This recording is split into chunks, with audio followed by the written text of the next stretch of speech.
Watcher in the Mist. The village of Briar Hollow was an ordinary place, surrounded by thick woods and rolling fog that seemed to never lift. No one thought much of the mist. It was simply a part of life. But it was on a night like any other that the mist came closer, curling around the houses, creeping through the streets like a living thing. That's when the stories started. It began with old Gregor, a retired woodcutter, who claimed he saw something moving in the mist.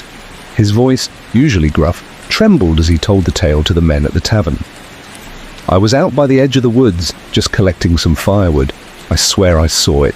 A shape, tall, thin, just standing there staring at me. The others laughed at first, but as the days went by, more people began to report strange sightings. Figures in the mist, shadows without a source, eyes gleaming in the twilight.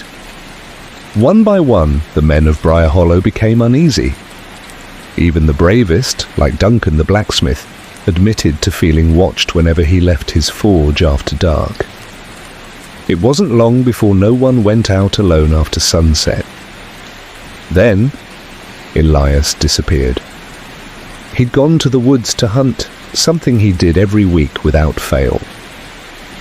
When he didn't return, the village gathered a search party. They combed the woods, called his name, but all they found were his boots, neatly placed at the edge of the mist, as if he had stepped out of them and vanished into thin air. After that, the mist became heavier, thicker, clinging to everything like a cold, damp shroud. The figures grew bolder, appearing closer to the village each night. It was Duncan who first noticed the strange symbols carved into the trees near his forge, markings that hadn't been there before, deep gouges that spiraled and twisted as if clawed into the bark by something not human. One evening, the village's remaining men gathered at the tavern. The fire crackled, but its warmth felt distant as they shared their fears in hushed voices. "It's coming closer," old Gregor whispered. His eyes, once sharp with age, were dull with terror. I saw it again, and this time it looked hungry.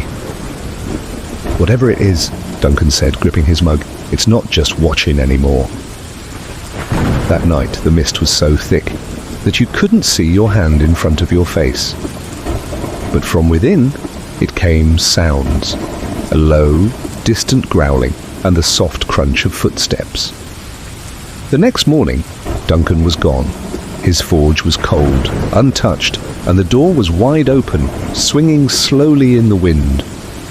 In the center of his workshop, where the anvil usually stood, there was a smear of something dark, too thick to be water, too fresh to be dust. The villagers were terrified now, too frightened to leave their homes after dark. The mist swirled around them, growing denser each night, swallowing the world in its cold embrace. Then, on the last night anyone spoke of, the village bell tolled at midnight. The sound echoed across the empty streets, louder than it had ever been, waking everyone. No one dared go outside, but they could hear it. Something moving in the mist, closer than ever before, breathing, waiting. By dawn, Briar Hollow was silent. No birds, no wind, not even the crackling of the dying fires. Just the mist, heavy and still. And somewhere, just beyond the village, the Watcher waited. Its eyes gleamed in the fog, patient, unblinking. The village was never found again. Only the mist, curling and whispering through the woods, hiding whatever lurked within.